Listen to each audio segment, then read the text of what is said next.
Kenyam nermala we Canadian contin bari pore me killer me bajali. Kan kono niam andamandu ne shankosnyak and wale. Shanka dioka pai bakel ronkine dangro wijendangro de bakel. Bana leriti bana keling, you know. Kari podan baling kenyam bana right. Kakui Honorable Potkang, la Minister of Petroleum, Potkang Chol. Kajela take a very important message, you know. Michalat, ba nyuaka, kaba nyuaka na. Koja nyu the jaguan who yin dan yin kaje, you know. She yin middle we quick dan ichito canasser, but yin a system which are leka, a low quarter again nije, you know. Kado bana kwa target keje bana jeling wasame man do bana en charai keje kejen duke pai we you know bana yeling gwa you know ta dan len warin keje gwazame nyak ne me kenedi ko ken ke shuje poro jeno jin bi Nuer online tv channel bi support bi subscribe me can subscribe gwazame you know ka YouTube channel la ana kam ken page Facebook page ken je follow bi goro bi follow Bana jetuk South Sudan suspended Minister of Petroleum Potkang Chol ke jelat che National Security Service cheka gwai National Security Service ke neten kontila na kap ke pin nereti teken kalwanke teken ka power ko de jiluch a changle la chondo bo ade do I wido no ka jodan celat gwasme goin me cha goin ka gwasme kan ko write a message me queen yem men chalat Honorable Potkang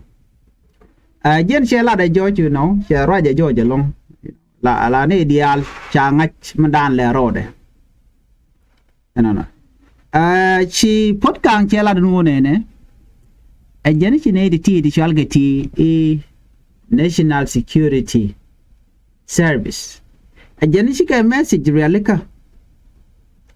Michigan olat re telephone kade. Chenga dana kapuje. Cha telephone e charge nang. Telephone Potkang charge kep ko bom ko je ka cha jugo no ngun password ko bom. Cha password de cha jitup cha jakam ne de to shal ka to National Security Service. Meche tup mechi to gene chatal bone chale mi chale bone chame si ke jo ke right mi chilat jen mi cha gor chawlat katal ponde e jen goromo chawlat katal ponde ke shu kene delete ko baje kulo recover rame chaling chale ran forensics oni me wanong ran forensic expert wanong ka South Africa. Cha evidence cha ka plan already can edit it shall get National Security Service. Okay, a general mobile cha message cha ko lat. Non. Chicken digital evidence chicken can manipulate. Mun no rwine te konte taken Potkang kan lel. Chicken ko la reji ba ko lu Potkang let kamo. Akena ko na cha ko nanga code ten kwa jelo luke keke. E jen gor kamo ka shijen. Need tea cha planning charial ko already and plan and already chicken message you can call ko jin michinere ko until ki jin mi ay ka wa telephone nang there and there message churian lo there ko jak jala gur no ba cheng dan e jak ke ja ba ka ngach no miche message ni to cha jakala tok de cheng den de jangach dino ke jin were dan e kap ko je then cha kan if den to cha ko la rej a can National Security Service. So na me report me chalat a George, you know, very clear or I come na chalat. A jene che take a kwakra cha lo ka telephone de tishi jelat kam wo ka la National Security. Gwaza me Honorable Potkang wadan te chung kan yam nenten kon te la law ke special code ke juba ke freedom of. You know. CMS in corner chalat ka telephone che ka challenge te la ken okay evidence te chao kamra ka telephone jana lat ketin ka kor ke me chaje yen ka kujo mo jana chaga de considered, they should not be considered as a credible evidence again pot kang no sika evidence to work de la rotiti ik teacher lat ka telephone jel lo ka la kare ke chenge da na cha khep ke je ka ja campus were ko ikane jo no bikane nak chigane threaten kan je national security service so kujo mo cha kam yin ka chikan ngani kan ngola da laken jela joje no national security service kan iten kon lab ka telephone da jena my personal phone can we unlock gwan mi chigan password kan khep ko bom ke cha jana ko bom ken jela joje no mo gwalok and gwado mashu kan message ni chicken ka fabricated ke ti chicken ka alta ti chicken ka gorla ken chugan ga chorich dikan kono kwala o recover by the way Ramdala South African expert ka kuje mo gwantaro mi jika kace ya goro baji prosecute ka wedan gwe jaga jake baji nangrere ka la nyin la ka plan jenta da la lat ke gwantaro pot kang na jugo no mo shika evidence to go ko te chao ya ten chao manipulate ken evidence jene mi sianen ka telephone da mi cha ger Nathan County la National Security Service ci pot kang chol point she te mi dismissed allegation e dan e cha latin ojen it take a yuri chok $30,000 you talk ko le jigwan ndi ajeni $30,000 to wajing can you reach of kit we do kudang the US dollar la $1,500 ti chala do jen ishe kore da ci to kana sare ce support keke janitel evidently to know the no take $30,000 ti ce jakke $1,500 ti ce jak nasir illa da mobilization jon no more ekach jenan funded lie ekach nijet so no mo emichi pot kang eno chelat ma en jo lat kon mo gwato meni rameda ne lade alati udu chale Major General Basilio Thomas wani unyam nyama ya jogo no jin bo raj ekir bo raj bitin kon tin lay biden bi ko la no pot kang chenama kanama chegalat la tin kon kwa gadle luku kewal Wuda mo jela lead investigator by the way and wuda shalkamo General Basilio Thomas jera medan ni latke to e pot ka che $30,000 che ga jak e ko ba ngwen ba ko mobilize na mo e kach e to shelado ala payam dang wel di cha mo ke 30,000 ba ngwan nuere ba ko mobilize ko bi kan talk bi kan yin ke de ni asas video na mane ka je long te ram de jo no jin win ni nga ga je wan na ka kwiyon che chuok ngay cả tara ke leone anyok che nyok rajen wone ne pot kang te yuri chop ke $1,500 eti che jakana ser eti ke rishwalo walat nyingong ne eti ke gok te chamu ke yo na opal na to ke lew e ka chi pot kang la to kendial chi ke thuo ke kai ni anyok cha pot kang cha nyom mo gwen ke jebo en eti ke yuri chop ke 123,000 Kenyan shilling atiche jak ke M-Pesa tiche ga jak gadwe lim na mo cha jig bojen e kaj bo chi ga thuok anyok che radien che nyok mo gɔny jaboni gɔny ken pot kang no te yuri chop ke 625,000 Ethiopian bur